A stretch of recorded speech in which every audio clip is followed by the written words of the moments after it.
It was a Saturday, or at least I thought it was. In hindsight, I have no way of actually knowing whether that was true. I just know that, to me, it was a Saturday.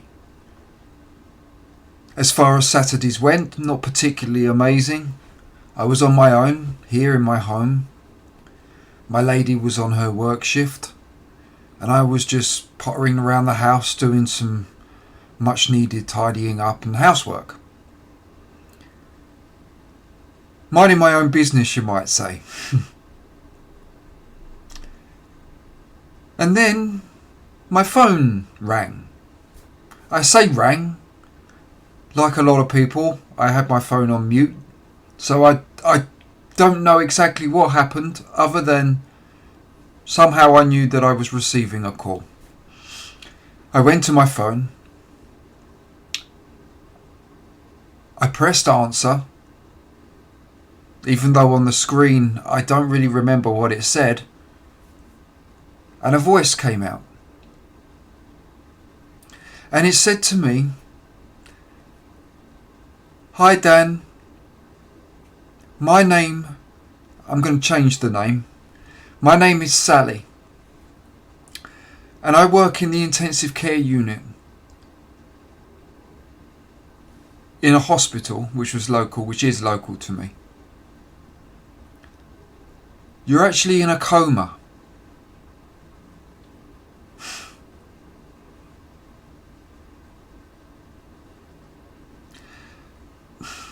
Now I'm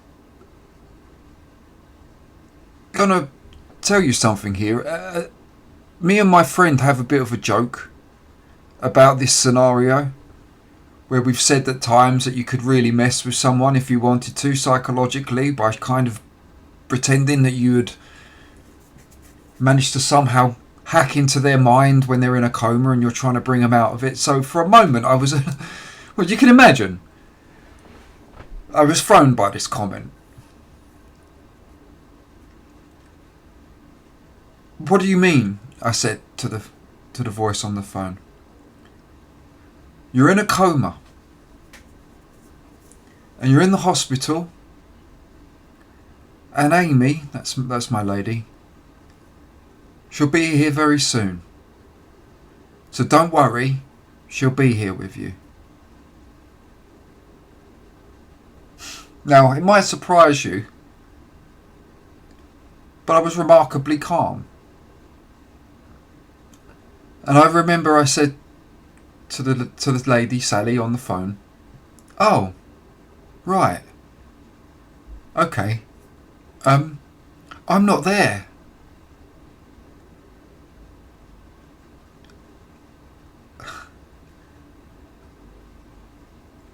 "Amy will worry if I'm not there. I'll come straight away." And so I hung up the phone. And I don't know what happened in between.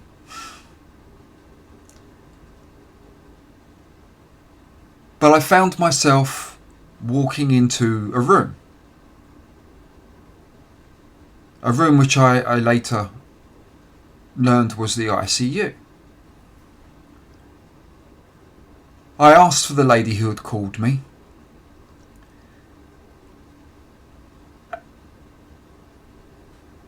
And I was told to take a seat. I say I was told. This stuff is a bit like a dream. It's as real as this conversation. It's as real as anything I've ever experienced, but there are certain details which I think I'm trying to fill in that I can't quite find on a tangible level. But I took a seat in what I kind of took to be like a waiting area, and it really, the weight of what I'd been told was starting to hit me. And I was sitting there and I was just thinking to myself, I'm in a coma. I'm in a coma. What if I don't come out? Will I come out?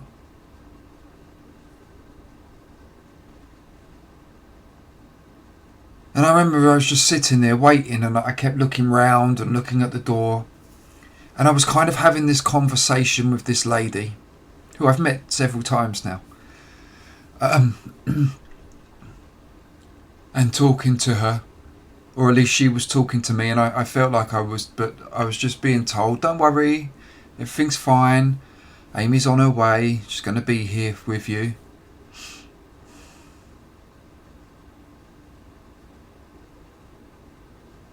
And I kind of remember looking out of the window and thinking to myself, what's going on? How am I in a coma? Why am I in a coma? Where am I? Because this whole time you have to realise, to me, I was sitting in a chair in a waiting room.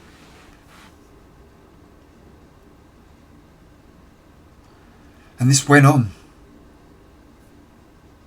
to me, for hours. I had moments when I was overcome with grief. I was crying. You can see this guitar here. I was deeply upset because there's a young man that I love very much that I was giving guitar lessons to.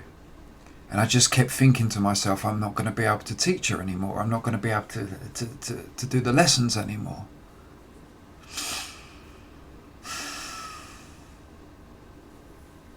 And I got myself into a right state, you know. And then eventually I feel this presence. It was nothing like a divine light or anything like that. I just felt like there was someone else there.